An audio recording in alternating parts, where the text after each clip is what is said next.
أظن أن السلطة في البيت والمدرسة لهما تأثير مهم جدا على المسار التعليمي للتلميذ.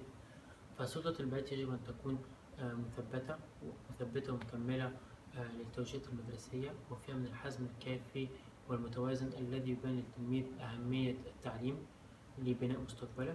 وهذا ما هو يسلكه أبوي معي في المنزل، وهي طرق مقنعة وبسيطة وبعيدة عن العنف.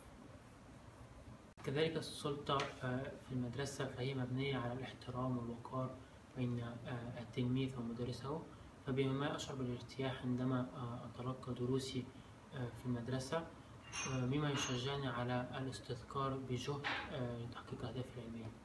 هذا لا يمنع أن وجود اللوائح والضوابط المدرسية في مدرستنا ضرورة للمحافظة على السلوكيات والمستوى التعليمي في المدرسة. والآن زميلي نيكولاس استطلع آراء بعض التلاميذ عن موضوع السلطة في البيت والمدرسة. السلطة à la maison, ça dépend en fait des cultures, d'où on vient, de comment on a été éduqué, etc. Vu que certaines sociétés, le père n'a pas tout le contrôle sur la famille, alors que dans les sociétés plutôt arabes ou kabyles, c'est le père qui dirige, et je trouve que c'est bien et pas bien en même temps, vu qu'on ne demande pas le choix des enfants alors qu'on devrait demander. Je pense qu'il est nécessaire qu'on est contrôlé par quelqu'un à la maison, car comme ça on ne dépasse pas nos limites. Comme par exemple dans les traditions des familles asiatiques, il est vraiment important, il est fondamental de respecter ses parents. Et en fait, comme on peut voir, donc dans les familles asiatiques, on apprend vraiment le respect envers les parents et envers les gens beaucoup plus âgés que nous.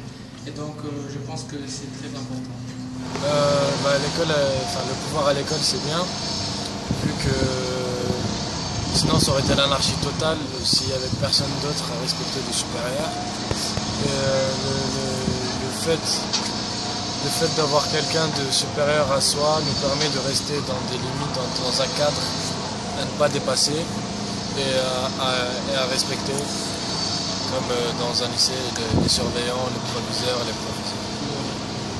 Dans l'éducation, il est nécessaire d'avoir un contrôle, parce que ça va nous permettre d'apprendre au cours de notre vie quotidienne comme élève, à savoir comment se contrôler et ne pas dépasser les limites, car même si une des valeurs principales de l'homme c'est la liberté a aussi des limites dans le monde humain.